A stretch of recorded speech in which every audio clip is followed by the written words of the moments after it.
Hello and welcome to the Financial Fox, another episode on banking. And this is going to be a fun panel discussion and conversation where we don't really focus on the banking crisis that I've already discussed with one of the guests a couple of weeks ago, but we focus more on the future of banking and what is broken in the current system and how we can use technology and innovation to push the boundaries and deliver products that actually serve people and businesses. We talk about Web3, we talk about AI, we talk about DeFi and many other things.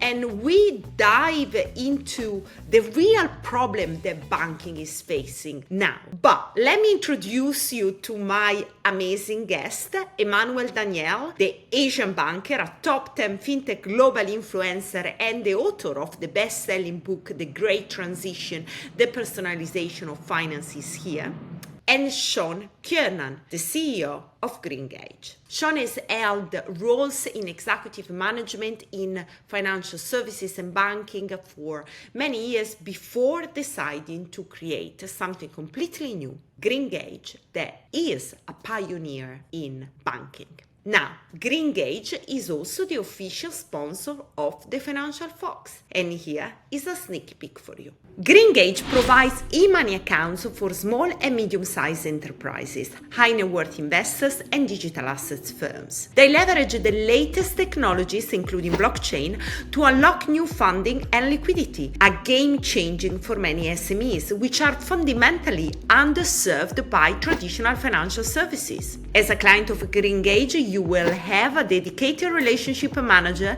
yes, a real person who will listen. And getting started with Greengage is easy. Trust me, I've gone through the process myself and it's been really simple and quick. So, if you are seeking a more personalized experience in managing your accounts in the digital space, I genuinely encourage you to check out Greengage. And here is a little bonus for you, my wonderful listeners. Use the code FOX10 when signing up to enjoy a 10% on the first year's fee on corporate accounts only. The link is in the description, so take a moment to explore what Greengage has to offer. Now, back to the show. But before we dive into our panel discussion, if you're not subscribed to our YouTube channel, click the subscribe button now and follow us on social media to stay up to date with our news and interviews.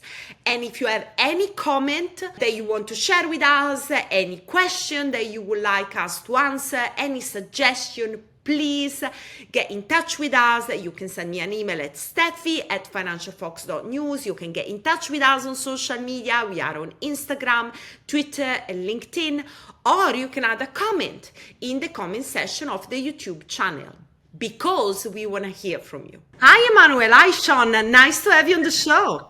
Steffi, great to be back with you again. And Sean, great meeting you. I'm excited to meet the CEO of yet another digital bank. Very excited to know the DNA of your business model, and then sort of, jive with you in terms of where this is all going. Thanks a lot for having me, Steffi. Great to meet you, Emmanuel. Really excited. Yeah, fantastic. So we said that today we are going to discuss the future of banking in Web3 and AI. And I think, Emmanuel, we had a conversation last time about what's wrong with the current banking system and all the opportunity that new technology are opening up. And Sean, you are doing this experimentation, positioning Greengage as the future of banking. Can we say that, maybe?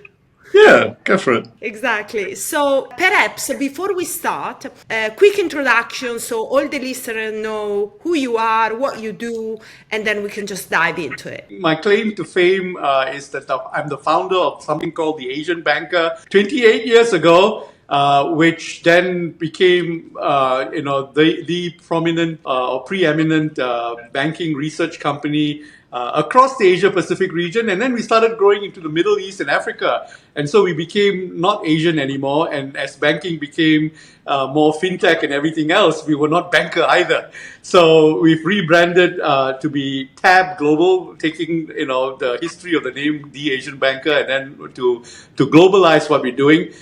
We do a number of amazing things around the world. I have another program called Wealth and Society, where we build a proposition that wealth in itself is of no use unless it's relevant to society. So we look at philanthropy and all of that. And through both of these platforms, I get to travel around the world. And I released my first book in October last year on the future of finance, the great transition. The personalization of finance is here, and I think that's what Steffi has as a conversation with me, and I'd like to test some ideas with Sean in this conversation. Great to meet all the listeners. My name is Sean Kiernan. I'm the founder of Greengage, which is a digital merchant banking pioneer.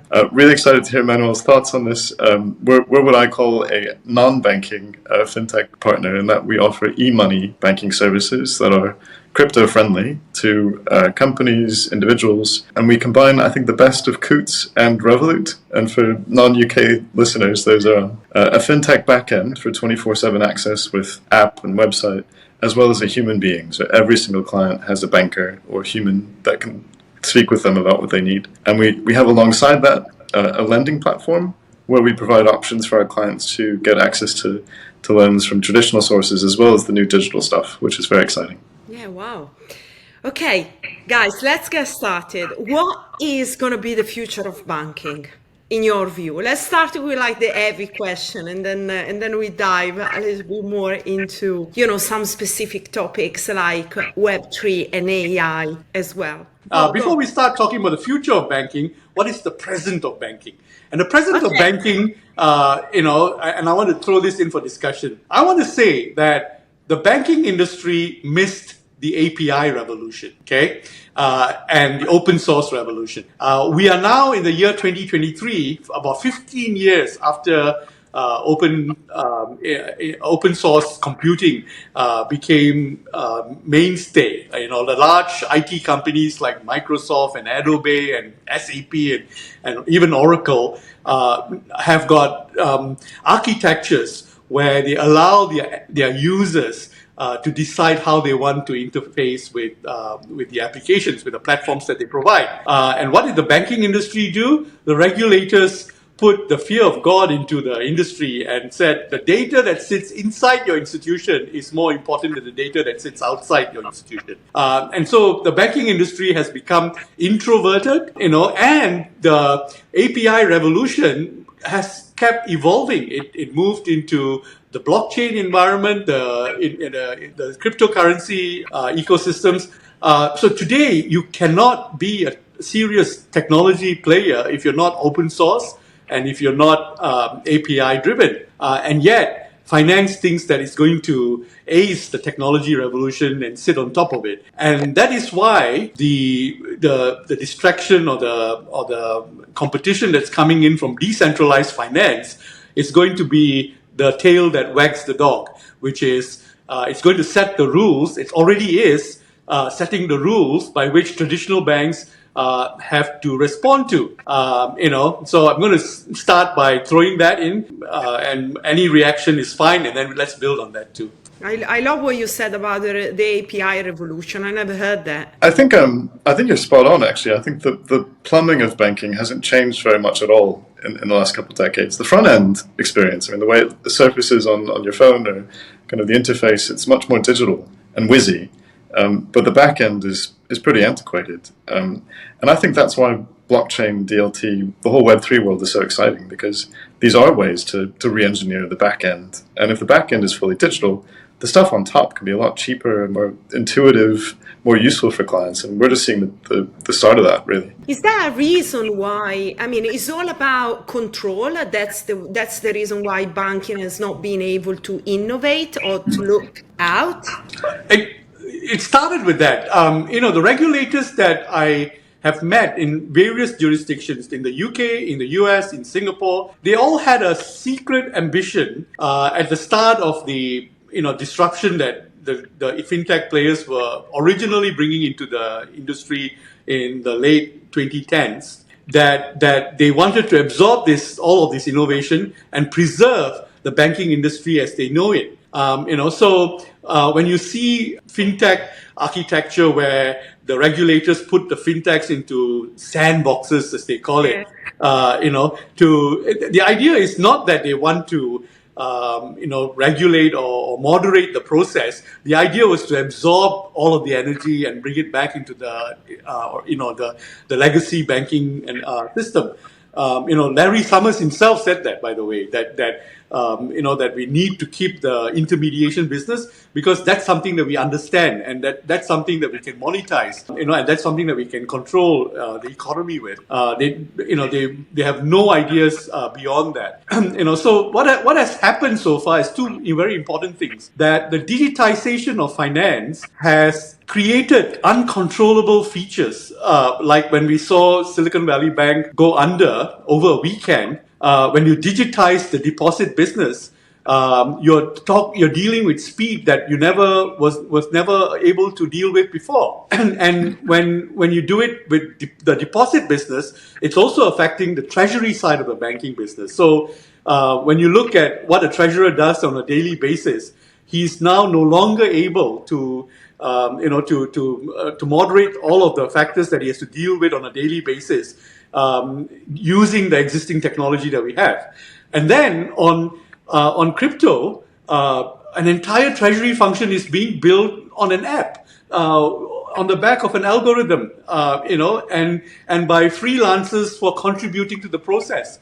And that's what decentralized finance is today. And it's going to be working backwards. And the bank treasurer is going to say to himself, wait a minute, why can't we use that technology and bring it back into the banking, into our bank? Otherwise we will not be able to handle, all of the market forces that are affecting the industry because of digitization. And then there is the other aspect of it, which is, and this is something that I'm testing with a number of the IT vendors. IT vendors sell to the banks this feature where they can bring together disparate systems in their core banking, backend, and create connections between silos in customer information, in products, and so on. You know what ChatGPT can theoretically do? It can just connect or draw data from anywhere in your institution. So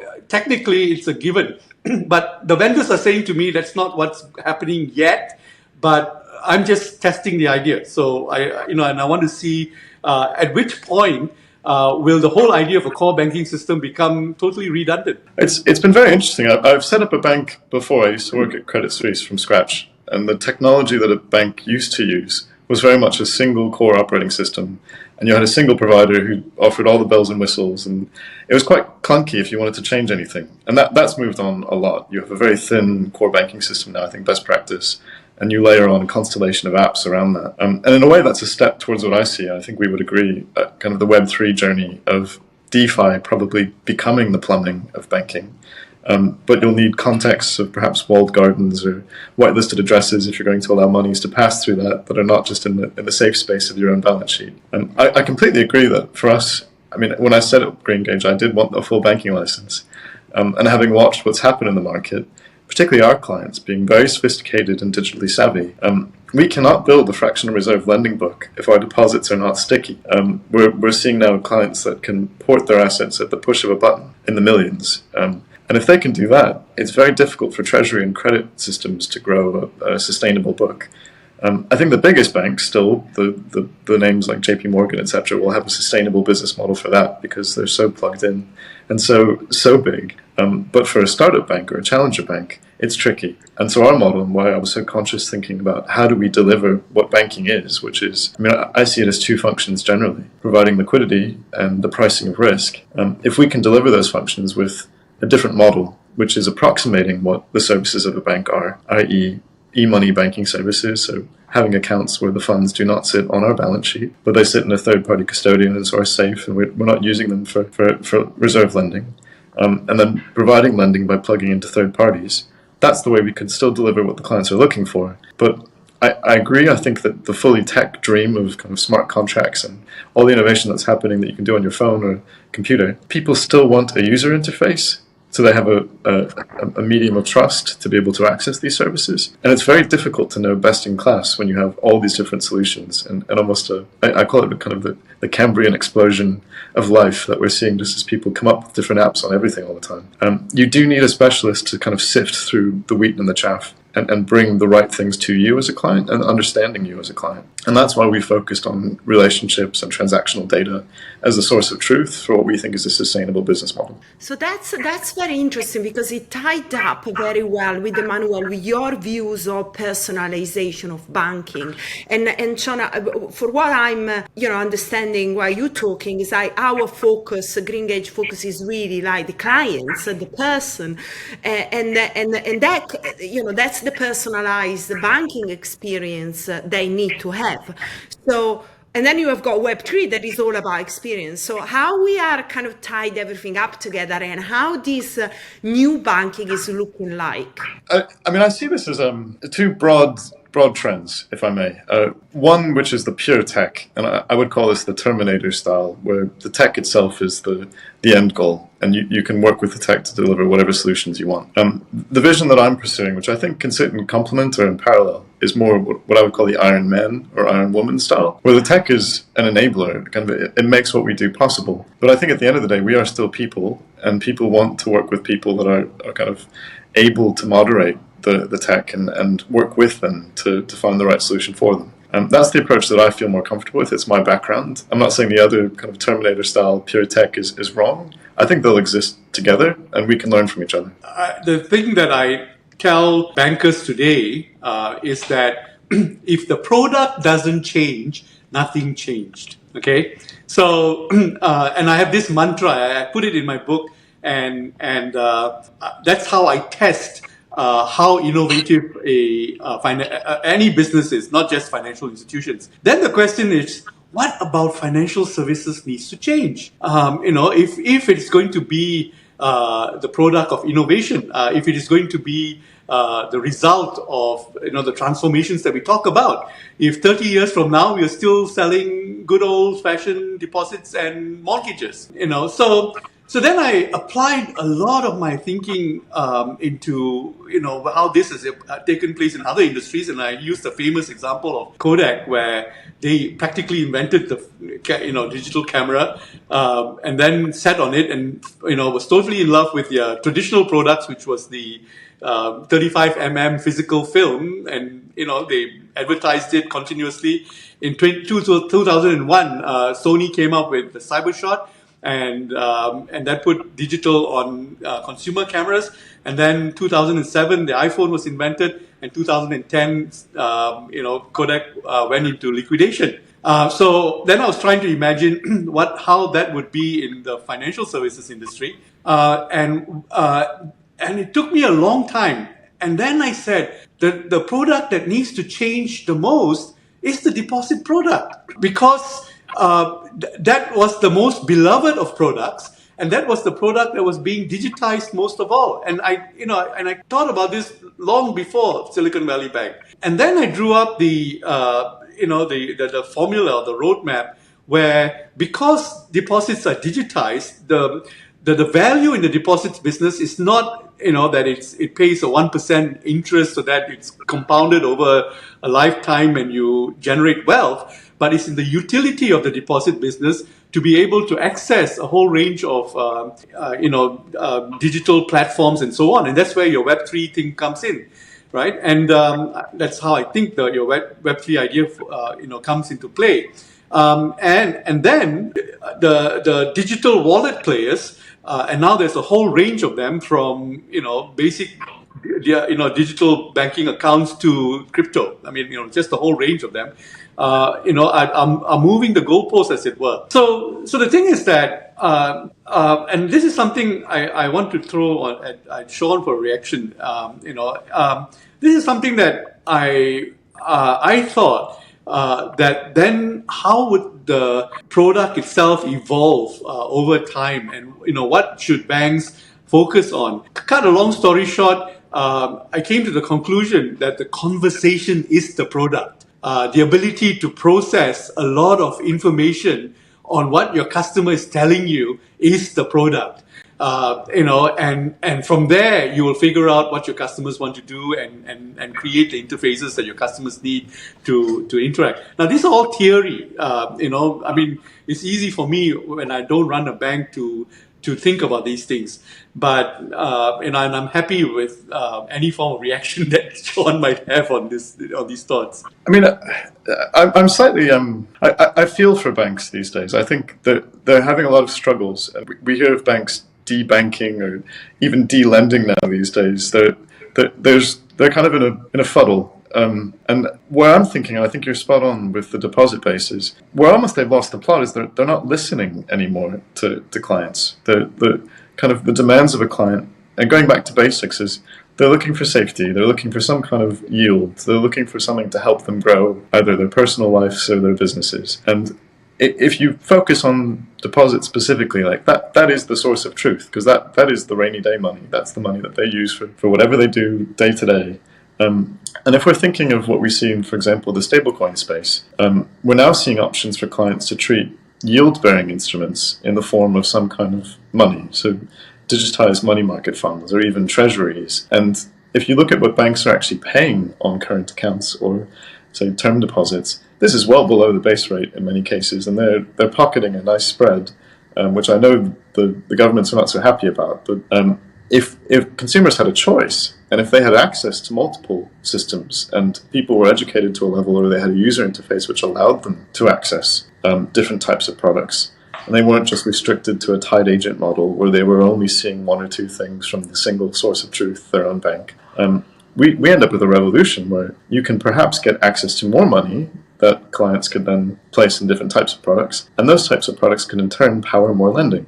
So I'm very excited to see kind of this next wave of stablecoins, etc., and different products that if we can open up, and I think open banking is the tip of an iceberg when you look at open finance generally. The eyeballs of a client and the heart of a client and that power of listening, I think we have an opportunity to do something that could very much change what banking is.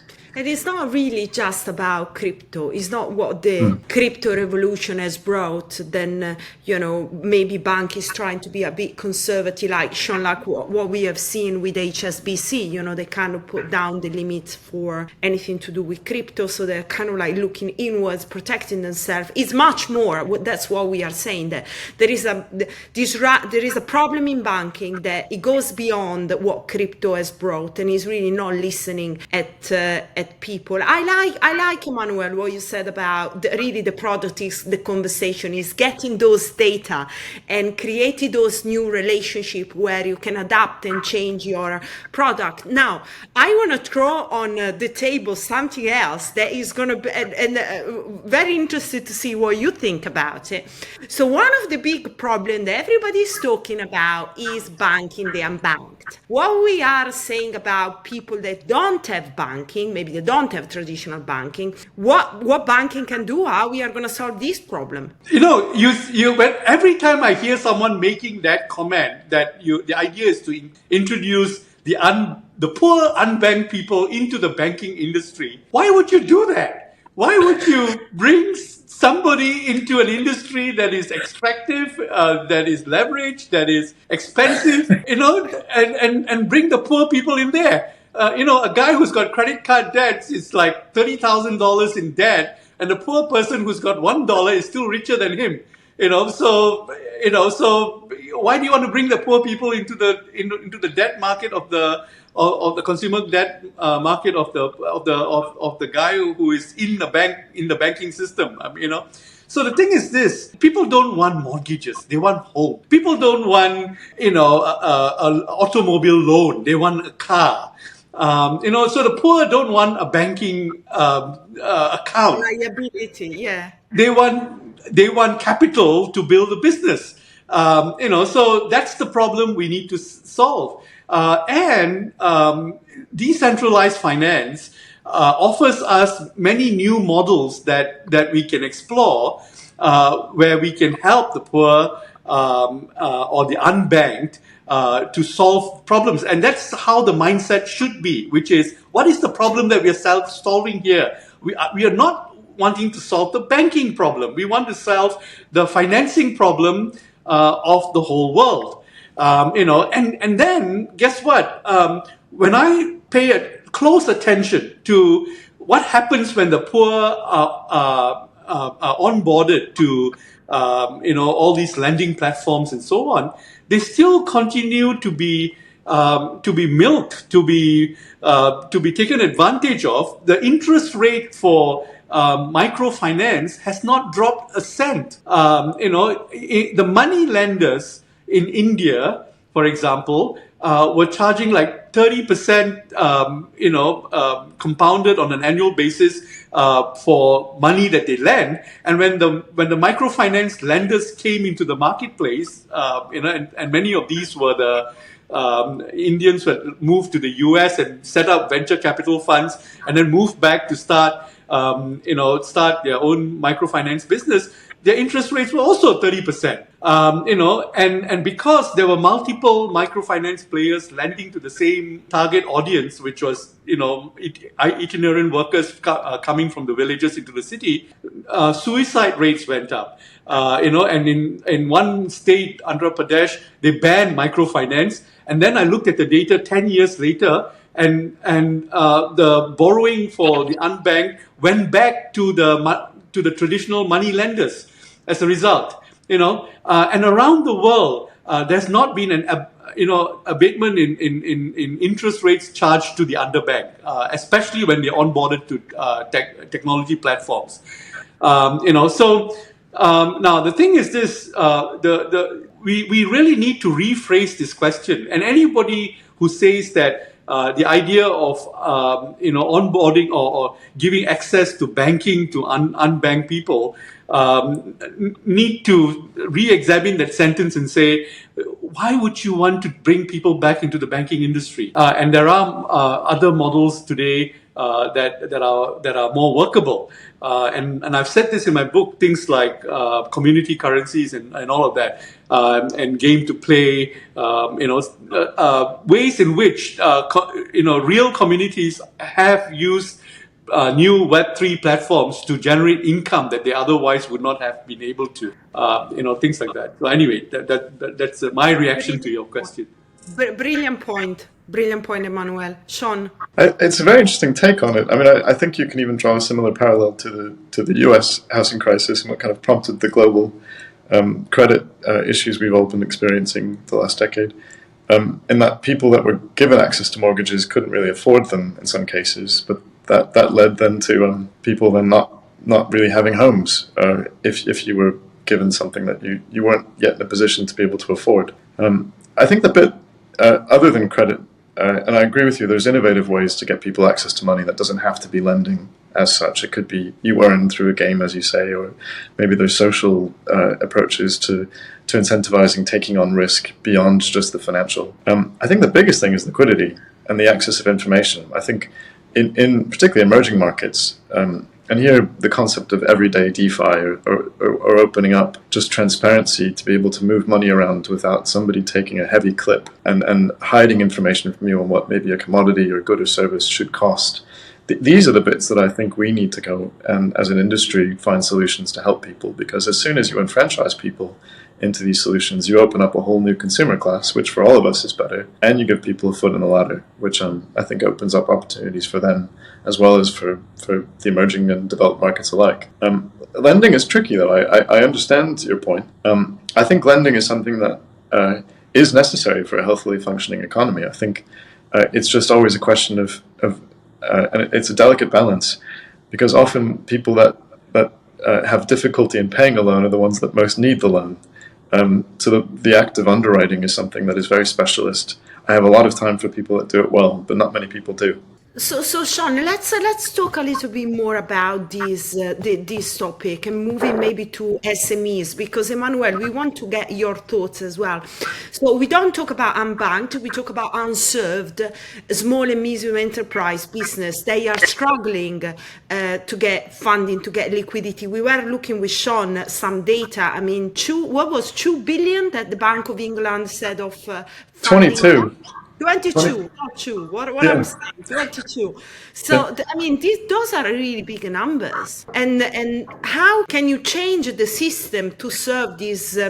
Maybe it's not even new generation of businesses. Maybe they are just businesses, entrepreneurs. They are starting. I think this is kind of like really the major challenge for economy to thrive. Even the UK, if we don't focus on giving you liquidity to entrepreneurs, then how your economy can grow. So specifically in the UK, the Bank of England did say that there's a 22 billion sterling funding gap for UK SMEs from the banks. I'm sure it's replicated elsewhere in other countries, and Emmanuel probably has better data than I do for international figures. And there's a lot of reasons driving that. I think this active underwriting I mentioned, where a bank needs to kick the tires and really understand the risk of a particular business, costs the same almost for a small business as it does for a big business. And with big businesses, there's a lot more information at hand and a lot more potential lending that those actors could garner from other players. So typically the big banks, as they've had to increase and shore up their tier 1 equity on the balance sheet, they've had less disposable funds that they can allocate to lending, and so they've gone kind of big is beautiful towards the bigger potential clients. And that's left a hole in the market for small and medium-sized enterprises, which is filled to a certain extent with credit funds, but they charge generally higher rates because they don't have a cheap deposit base that they're using for cost of capital. They're taking that from private funds. And then other non-traditional sources of funding. And this is where, again, I think the Web3 world is a great opportunity for us to use the power of humanity, really, to get an interesting source of capital by digitizing product. So if we can digitize the likes of commercial paper or fixed income products, which are routes to market now that are quite expensive for an SME to access, just coming to market costing, for example, with a bond, a couple $100,000. If you could bring that down to tens of thousands, you can then open up an asset class by structuring a digital debt product. There's a lot of work that needs to be done in tokenization and capital markets and how those products come to market. But something that Greengage is quite keen to do is originate, because we have relationships with SMEs and firms that are looking to borrow. And if we already know that they have good balance sheets, we see the transactional information, and we have partners we can work with to bring that product to market, I think we can create something that would be very powerful to address that 22 billion sterling funding gap. Sean, you mentioned two parts that shouldn't be lost on anyone watching or listening to this conversation, is that the technology is one part of it, and the balance sheet of the institution is the other part of it. And how the institution releases enough of its assets to asset classes like SMEs, and a lot of the bank's capital is tied up on interbank lending, interbank exposure, and liquidity management, right? So the bank itself is hamstrung in reaching out to classes of customers that it should be reaching out to. On the customer side, in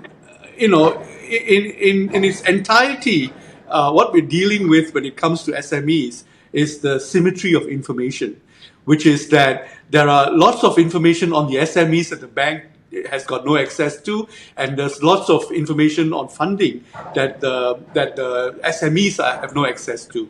So, in fact, right after the Asian financial crisis, the Japanese banks perfected the art of supply chain financing, which is to provide capital without providing capital, which is they looked at the supply chain of a manufacturing process and worked with the huge, the car manufacturers in Japan, for example, and not just in Japan, they replicated this in Thailand, where the manufacturers, gave access to the banks, to the suppliers, and for any process, there are hundreds of the suppliers who work with these manufacturers, and the bank gives the credit to the supply chain so that the suppliers are paid on time without any inventory involved in the process. And it worked very well. It works very well today in Thailand. So there are innovative ways which has nothing to do with technology yet. Then when you bring technology into the equation, it is a case of understanding where the inventories sit, what are the supply chain timelines like, and right down to data in terms of manufacturing process and so on.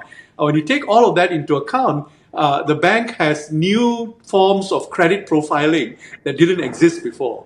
And some of the Chinese peer-to-peer players were perfecting that process until a few of them were fraudulent, and then the regulators came in and they shut down the whole peer-to-peer industry. But some of the best practices were being developed. You cannot assess a small business on the same basis as a large business. You can't. There is no balance sheet. There is only the 5 C's, the character, the credit, and all of that. So now the thing is that when banks are willing to take on data that they weren't able to use before and start drawing a picture of how the industry actually works, that's where the opportunity to lend comes from. During COVID, many governments around the world, and the UK especially, started giving credit guarantees for the banks to lend down to small businesses. And so banks actually acquired, and in many countries, banks acquired thousands of new small business customers. And in many countries today, they are deciding whether to treat these small businesses as miniature corporate banking businesses or as entrepreneur wealth management businesses, where you're not funding the business, you're actually funding the entrepreneur. And this is a work in progress that is taking place around the world. But it becomes perfected as there's greater symmetry of information both between the borrowers and the lenders. It's just like Uber. If I and the taxi have a clear idea of where each other is, we can get services when we want to, at the rate that we want to, and for the purposes that we want to. Very interesting. So this is where AI comes in? Yeah, of course. So what I'm saying, by the way, is that AI is going to give a second life to the peer-to-peer lending business or peer-to-peer investing business as well. And that's where I say that the conversation is the product. So in the first iteration of peer-to-peer, whether it's peer-to-peer lending or peer-to-peer investment, strangely enough, the peer-to-peer players predicated their business model on doing exactly what the banks were doing. So in lending, for example, the peer-to-peer lenders were saying, our product is a mortgage. So we will, in getting a mortgage to you, we will go out and look for a lender and match them with a borrower. And the funny thing is that when you call your product a mortgage, the regulators sit on you. They start asking you to put aside capital and all kinds of KYC and regulatory burden on you that makes you start having the same costs as a traditional bank. But the real purpose of a peer-to-peer model is to match the lender and the borrower without being predictive in terms of what the end product will look like. And that's what I mean by the conversation is the product. So if two parties or multiple parties are able to take, for example, a potential mortgage and say, look, you want a 30-year relationship, but in the first 3 years, you can pay so much. In the next 5 years, you might have other commitments. And after that, you might be freed up to take on another relationship. And if there are multiple lenders on the other side of the equation who can match that, the whole mortgage starts to look different. And we were not able to do that in the original iteration because there was not enough information, there were not enough players on board the platforms, and there was not enough data being generated to create these opportunities. And I think that as long as peer-to-peer players continue to encourage a lot more conversation on their platforms, the AI will help them to identify patterns that they can turn into products in the future. So I'm very hopeful that the peer-to-peer model will come back again, being energized with AI. And it's very important that peer-to-peer players don't prejudge the idea that the end result should be a traditional banking product. I think AI is very, very interesting, and we're all kind of looking at ChatGPT and thinking, how is this going to impact our business? The idea of mass personalization, I think, is, you're speaking to kind of what I agree with as the future for particularly retail or kind of generic models. Where I think, and here I'm going to go back to the Ironman analogy. I think I've played a lot with ChatGPT, and it runs to script, so you'll get something that is great, but it's never going to be exceptional. You'll end up with something that is an average or better than average. I think grammar-wise, it's probably better than the average on the street. But to use these technologies in a way that allows something exceptional to happen, I think requires an editor function. I mean, somebody who will be able to know what is better than what is being read to it on script. And it's that cadre of editors that I think bankers need to be able to survive in what's coming. We have to be able to be better than the average, and that, I think, is going to be to the net benefit of the consumer. So we're very excited about that. But it's not going to be an easy rise. And right now we're just using these techs as part of our solutions. But it's not something I'd bring to a client experience just yet, because I think chatbots, for me, don't really bring any magic to a client experience. They're actually something that, for me, I don't feel comfortable using, and I wouldn't want to bring that to bear to our clients. 100%. Metaverse, let's talk Metaverse, because Emmanuel, you need to know that Sean opened a branch in a Metaverse. And let's talk about what's the role of the Metaverse here with banking. I mean, maybe I'll just describe what we've done, because it is a bit of fun. There's a project called Eldora, so short for El Dorado, the kind of the golden road. And what we've done there is built essentially just a client experience. So people can navigate, in modern banking, branches are closing, physical premises aren't what they used to be. And we thought, let's open up a space where clients could come with an avatar and see us and talk to us as a discovery process and have a bit of fun. I mean, that's the one thing I think the Metaverse is doing, allowing that kind of gaming experience of a user interface which is lifts you a bit. It's not the kind of drudgery of just the corporate office, but gives you something fun and engaging. And so we're allowed to have kind of discovery chats with our clients. The trick is, at least in Europe, GDPR, or data protection rules.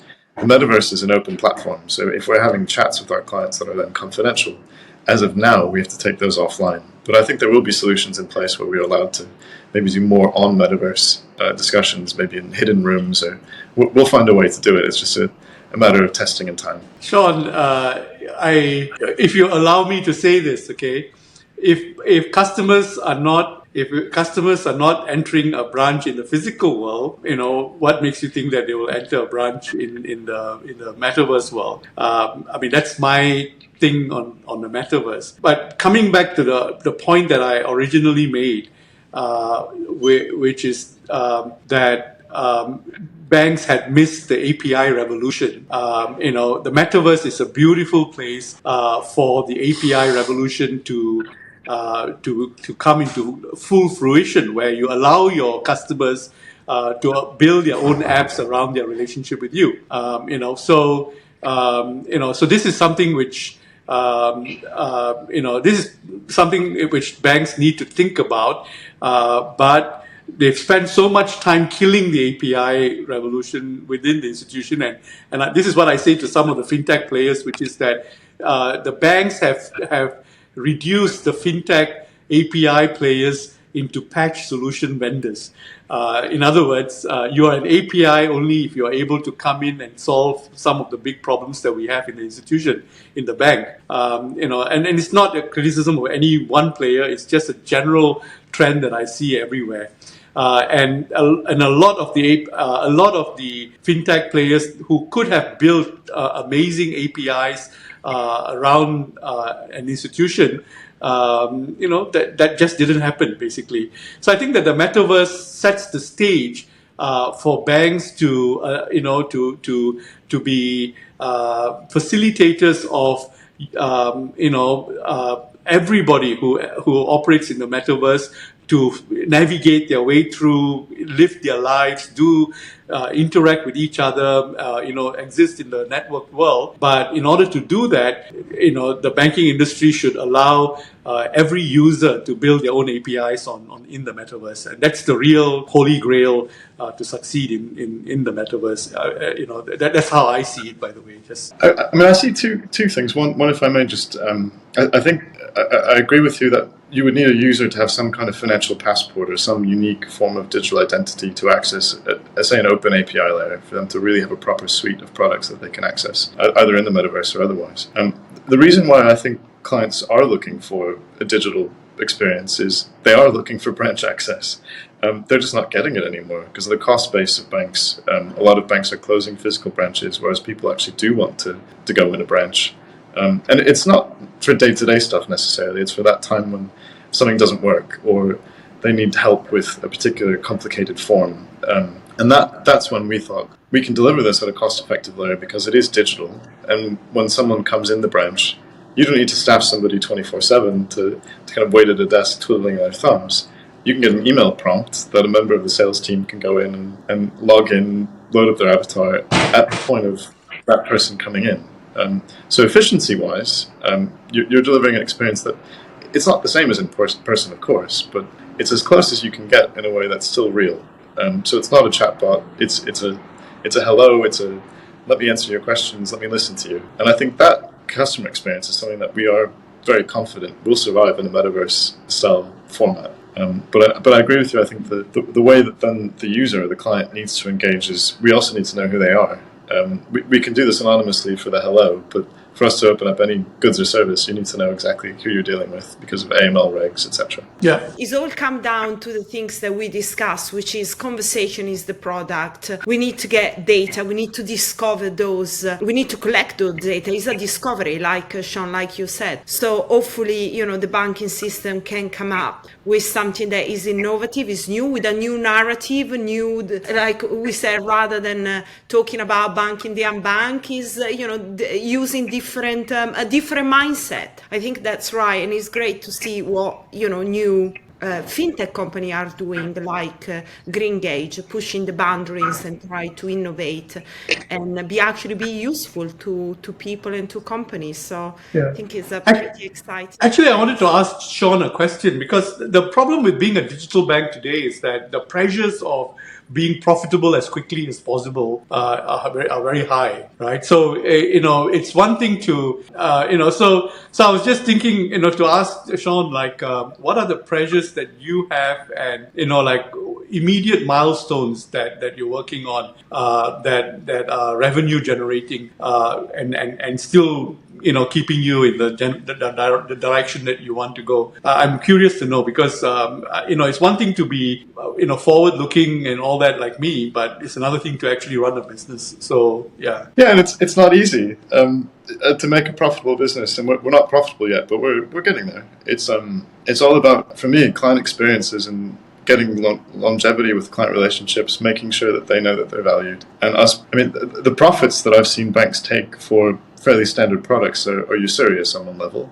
And where we see a value add is by addressing the pain points of our clients. If we can listen and identify where they struggle, and we add value for removing some of the pain where possible, that is a good business model. And so we're laser focused on, as of now, client acquisition, making sure our clients are happy. We're getting very good testimonials, but for us, the push is just getting the message out, which is why, these kinds of discussions are so helpful. That I want people to know they have choice. And firms like us need clients that are good, that understand what we're doing and want to work with us, because I have every intention of being here for the long term and becoming a profitable business so that we can in turn give back. So that's, in brief, I think there are a lot of businesses that are purely focused on the numbers. And the numbers are a big part of our story, but they cannot be the only part of our story. And also, you're not head-on retail. Are you? You're selective in your customer base. So, and I like the idea that you're talking about relationships, because when everything else is commoditized, the only thing of value is relationships. And I think that rule applies in banking as it does in anything else. So in that way, you get to pick and choose your profitable customers or something like that, right? Yeah, and we're open. I mean, there's a lot of, in the UK specifically, there's a debanking phenomenon if somebody isn't necessarily of the right persuasion. We're very open to people, regardless of their politics or where they come from as background, as long as they're lawful and we can assess their probity. We will work with people. So I think that level of relationship allows us to push through some of the factors that maybe other banks are struggling with. But you're right. I think the retail market is a very tricky nut to crack, and you need to have volume to win in that game. With us, we're looking to go deep and build what we see as something that is more fit for purpose for businesses and high net worth individuals. But it's something that I would hope to offer to mass affluent or retail down the road. We just can't afford it yet. I think this was a great conversation. It was fantastic to have you on the show and explore where the future of banking, if we can call it that way, is heading to, or financing, or it's just so exciting. Really, thank you so much for coming on, Emmanuel and Sean, and share your insight. Thank you, Sean. I mean, I really appreciated your insights because, it's where the rubber hits the road, right? So it's so I got to test a couple of ideas with you, and thanks, Steffi, for great questions. Yeah. It's been a real pleasure. Thank you, Steffi. Thank you, Emmanuel.